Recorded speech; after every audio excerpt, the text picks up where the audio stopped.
Amém? Sabe, irmãos, eu particularmente amo falar e amo ouvir a respeito de santidade, porque é um dos atributos que Deus ele traz, sabe, muita ênfase sobre quem Ele é.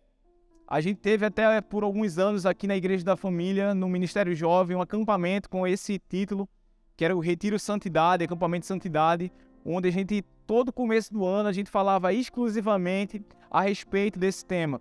E eu creio demais que Deus ele ainda tem esse direcionamento e esse entendimento para o nosso coração, e a gente precisa ouvir a respeito disso. A Bíblia fala que sem santidade ninguém verá ao Senhor. Eu poderia parar agora a ministração nesse versículo, a gente poderia orar e ir para casa, porque eu tenho certeza que esse versículo já é um versículo chave para aquilo que a gente vai falar nessa noite. Sem santidade ninguém verá o Senhor. Deixa eu dizer uma coisa para você. Você pode nascer na igreja, você pode crescer na igreja, você pode viver na igreja, você pode morrer na igreja, mas sem santidade ninguém verá a Deus. É por isso que a gente tem que trazer essa importância a respeito desse tema para nossas vidas. É por isso que a gente tem que levar com seriedade a santidade ao Senhor. Romanos 15:4 vai dizer: pois tudo que está escrito no passado foi escrito para nos ensinar, de forma que por meio da perseverança e do bom ânimo procedentes das Escrituras, mantenhamos a nossa esperança. A Bíblia está dizendo que tudo que foi escrito na palavra de Deus foi escrito para o nosso ensino. Só que quando a gente vê uma repetição, isso denota uma ênfase naquilo que Deus ele quer nos ensinar.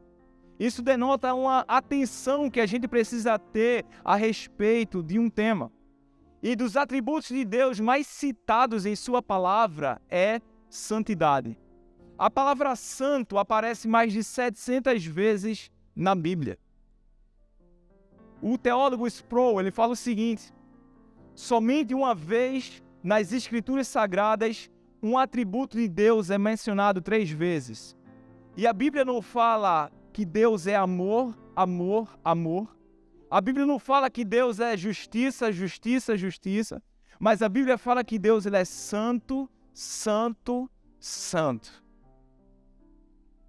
Só que talvez você esteja ainda se perguntando: Danilo, mas o que é santidade? O que é ser santo? O que é santificação?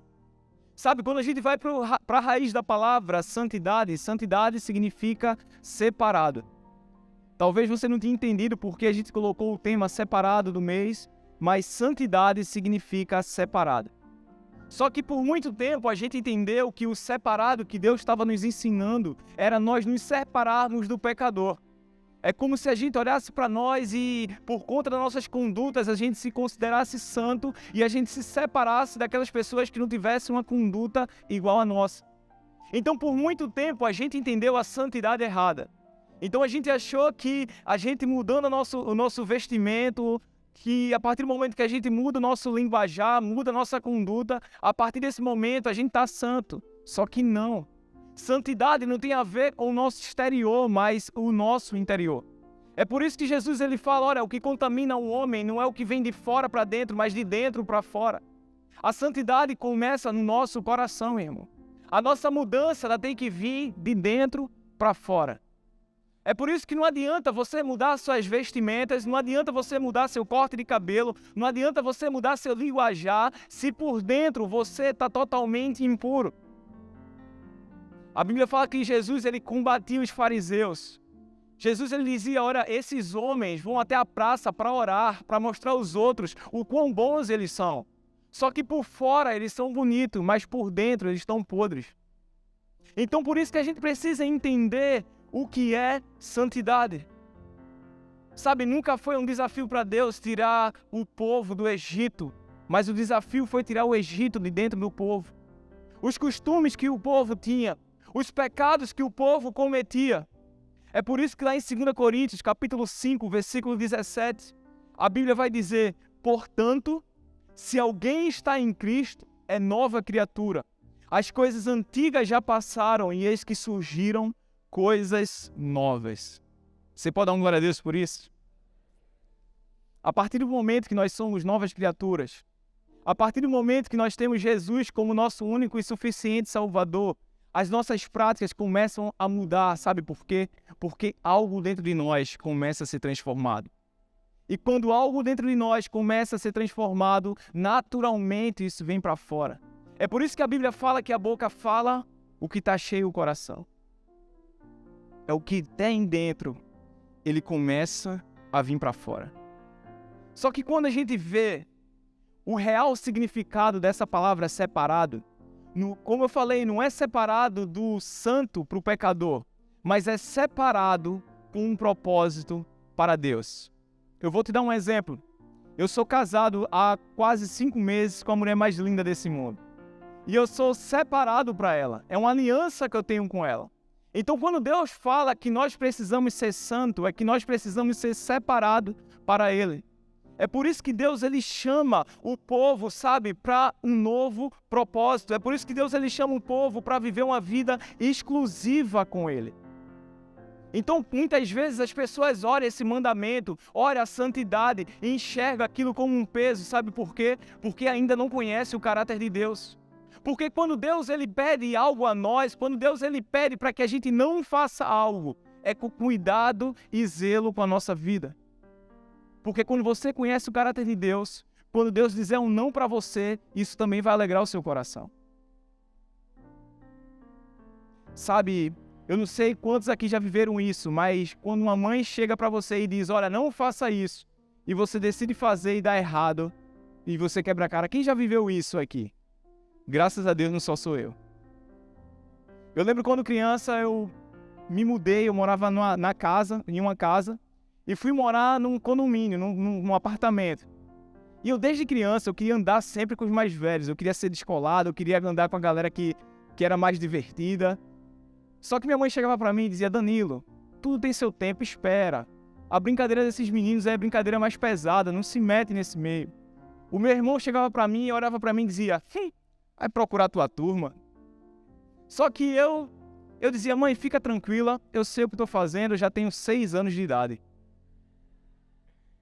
Eu queria viver algo que não era pra mim. Minha mãe chegava pra mim e dizia, Danilo, não vai, não é pra você, eu sei que pode dar errado pra você. Só que eu obedeci? Não. Então eu comecei a andar com esses meninos mais velhos e eu lembro que um deles chegou pra mim e disse, Danilo, seguinte, a brincadeira hoje é pegar bigu. Quem aqui já pegou bigu na vida? Muita gente. Pra quem mora em apartamento, deixa eu explicar pra você o que é pegar bigu. Pegar bigu é quando você vê um caminhão, ou uma van, ou uma caminhonete, você se pendura nesse veículo e você pega uma carona de um determinado espaço até outro determinado espaço.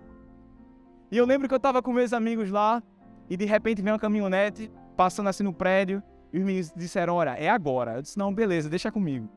Então eu fui correndo com os meninos e a gente corre e se pendura lá no porta-malas da caminhonete e a caminhonete começa a andar. Eu disse, que massa, tô aqui. Galera, e agora, o que é que faz?